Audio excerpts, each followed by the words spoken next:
श्री सत्यदत्त व्रत कथा अध्याय 5. जय जय रघुवीर समर्थ.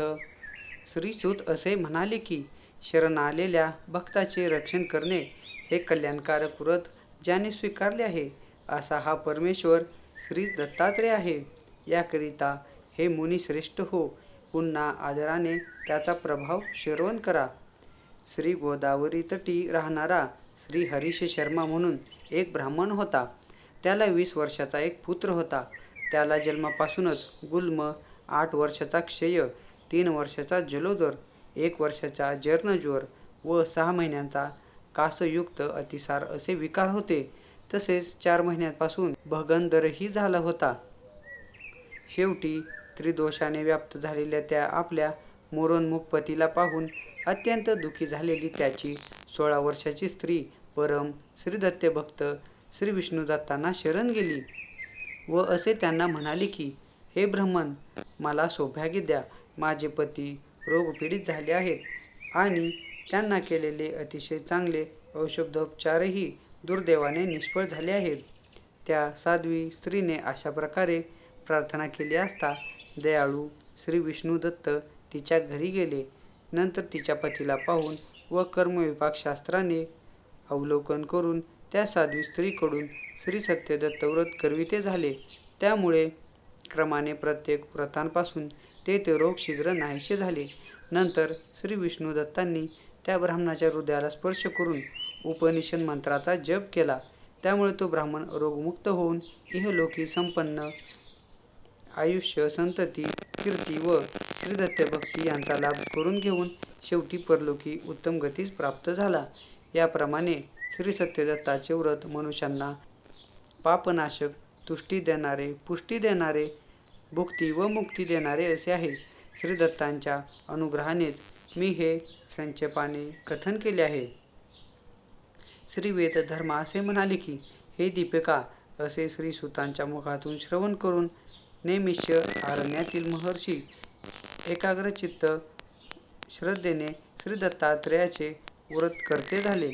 हे वत्सा दीपका, यज्ञ दीक्षा घेतलेले ते महर्षी प्रभू श्री दत्तात्रेयांच्या दर्शनाची आकांक्षा करणारे एकाग्रचित्ताने श्री दत्तदेवांच्या पदांबुजाचे ध्यान करते झाले.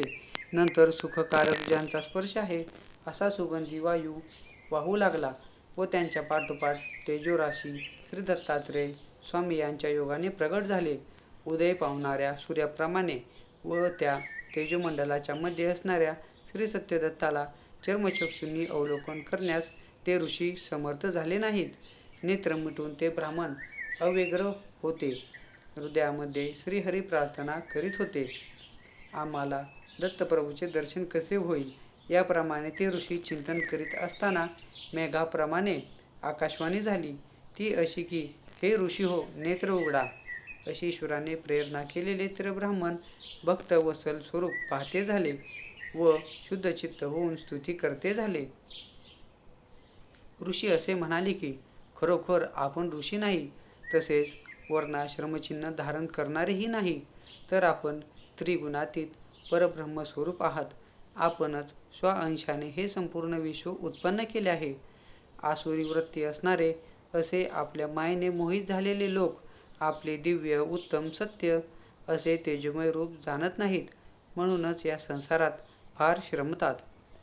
तू या विश्वाची उत्पत्ती, पोषण व संहार करणार आहेस. प्रत्यक्ष ब्राह्मणत्व तूच आहेस. हे परमात्म्यन, हे सर्व विश्व खरोखरच ब्रह्मस्वरूप आहे आणि तू सर्वात्मा आहेस. तुझ्यापासून हे विश्व उत्पन्न होते, तुझ्या ठिकाणी रममाण होते व तुझ्या स्वरूपात लीन होते. पृथ्वी, जल, तेज, वायू, आकाश, सूर्य, चंद्र व अग्निहोत्री ब्राह्मण या 8 रूपांनी जगन्मय तूच भासत आहेस. तुझे अत्यंत गूढ असे स्वरूप सामान्य जनांना समजण्यास कठीण असून ते जाणण्याविषयी आम्ही जो प्रयत्न केला आणि जे रूप आम्ही जाणू शकलो, हा सर्व आपलाच प्रसाद आहे. याचा अनुभव पूर्वपुण्याईनेच आम्हाला आलेला आहे.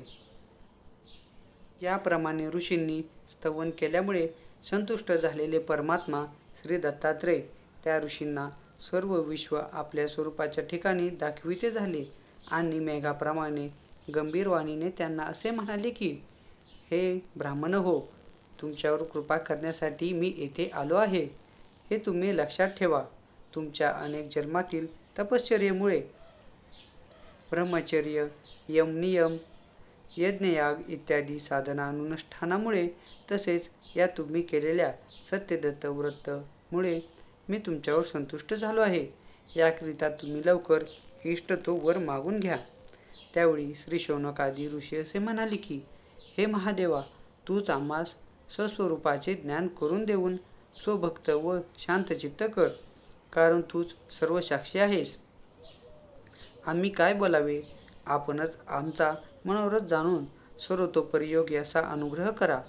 श्री सत्यदत्त असे म्हणाले की, जे तुम्ही श्रद्धेने मला प्रिय असे स्तवन केले, ते मनुष्यांना योगसिद्धी देणारे व भुक्तिमुक्ती देणारे असे आहे.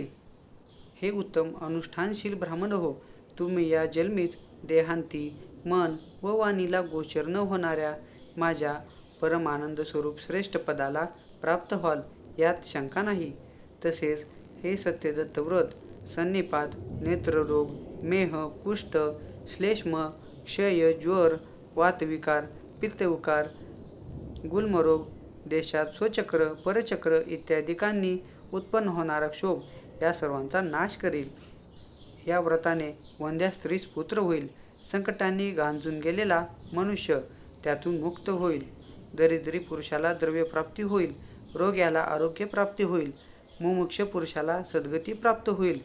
ज्याला जे इष्ट असेल ते त्याला या श्री सत्यदत्त व्रताच्या योगाने प्राप्त होईल. श्री वेदधर्ममुनींनी असे म्हटले की, दीपका, याप्रमाणे बोलून स्वप्नामध्ये पाहिलेल्या द्रव्यराशीप्रमाणे तेजोराशी देवादिदेव श्री दत्तराज एकदम अंतर्धान पावले. हे अवलोकन करून श्री शौनकादी ऋषी अत्यंत आश्चर्यचकित झाले. वत्सा श्री दीपका, अशा ज्या श्री प्रभूचा प्रभाव आहे, अशा शरणागतांविषयी दयाळू स्मरण केल्याबरोबर भक्ताकडे जाणाऱ्या सर्वेश्वर श्री सत्यदत्तात्रेयांचे पूजन श्रद्धाभक्तीने करून तूही परम आनंदाला प्राप्त हो. इति श्री दत्तोपाख्यान पंचमाध्याय. श्री दत्तात्रेयार्पण नमस्तु. श्री गुरुदेव दत्त. जय जय रघुवीर समर्थ. श्रोते हो, तुम्हाला जर आजचा श्री सत्यदत्त व्रत कथा अध्याय आवडला असेल तर तुम्ही आपल्या चॅनेलला भरपूर जणांपर्यंत शेअर करा आणि जाता जाता आपल्या चॅनेलला सबस्क्राईब करायला विसरू नका. भेटूया पुढच्या अशा एकाच नवीन व्हिडिओमध्ये. धन्यवाद.